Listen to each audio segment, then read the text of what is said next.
This is the video Understanding 1 for JAPN1120. Our main textbook for this course will be the comedy drama Nihonjin no Shiranai Nihongo. In this drama, you can see Japanese being used in realistic situations. It is not real in the sense that it portrays something that actually happened. However, it is a real Japanese TV show aimed at a Japanese audience. The Japanese used in language textbooks is very different to the way people actually speak. This is inevitable because students must begin by learning simple Japanese. However, it is good to get exposure to real Japanese as quickly as possible. You will notice that almost all the dialogue is in the plain style. Another thing is that you rarely hear people use words like watashi for I.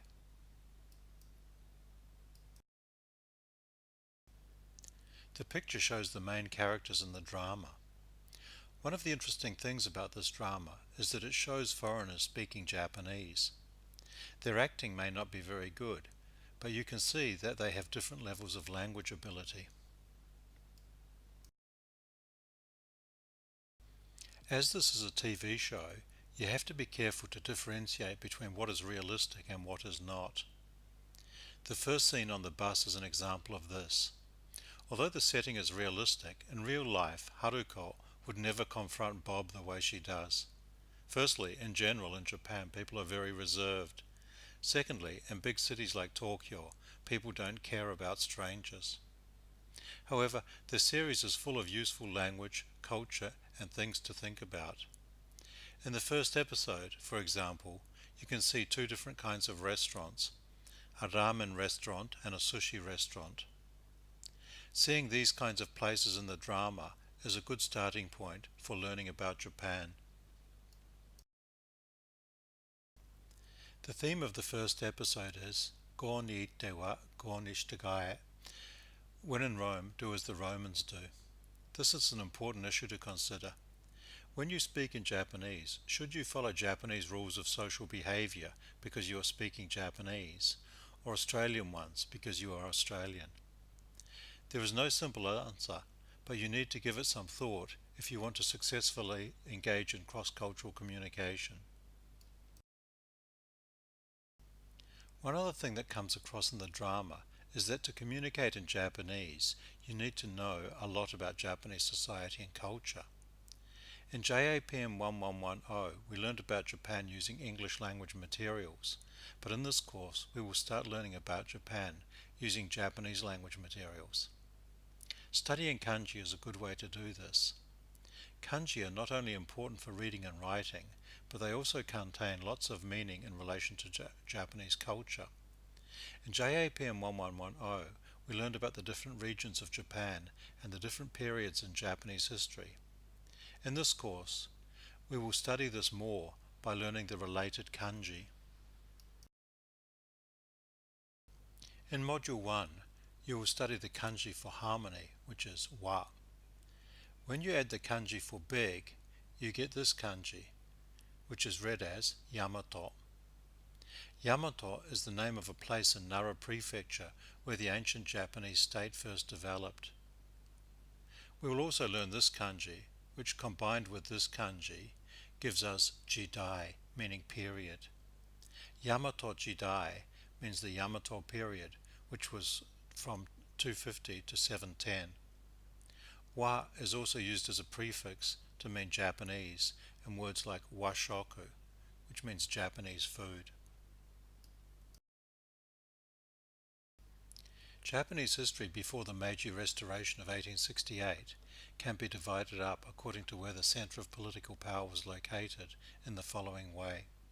So the Yamato Jidai was 250 to 710, the Nara Jidai from 710 to 794, the Heian Jidai from 794 to 1185, the Kamakura Jidai from 1185 to 1336, the Muromachi Jidai from 1336 to 1573, the Azuchi Momoyama Jidai from 1573 to 1600, and the Edo Jidai from 1600 to 1868.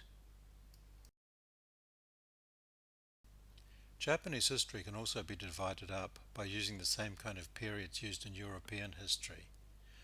Kodai means ancient, Chusei means the Middle Ages, Kinsei means early modern, and Kindai means modern.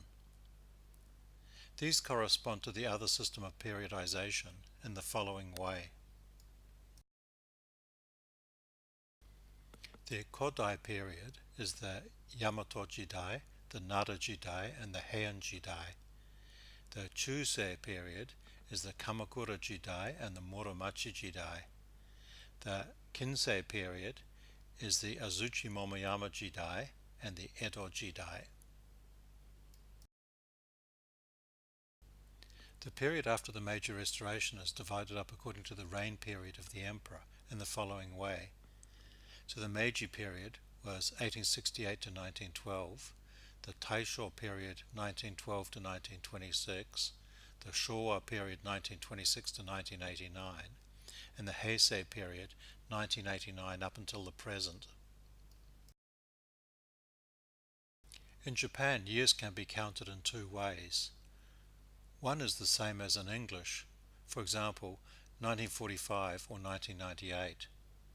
The other is according to the reign period. For example, 1985 was Showa 60 because it was the 60th year of the Showa period. 1994 was Heisei 6 because it was the 6th year of the Heisei period. If you look online, you can find tables that convert the years from European to Japanese ones. Years were counted like this before the Meiji Restoration as well, but they are not generally used outside of history books. In modern Japanese history, the different reign periods are associated with different historical events. The Meiji period was one of great change after the overthrow of the Tokugawa family. Japan borrowed a lot of foreign culture in this period and laid the foundations for the present political and economic system. The Taisho period was relatively short and was the high point of democracy in pre-war Japan. The Showa period lasted from 1926 until 1989.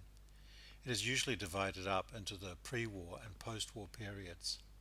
The pre-war period is the period leading up to and including the Pacific War, which lasted from 1941 until 1945.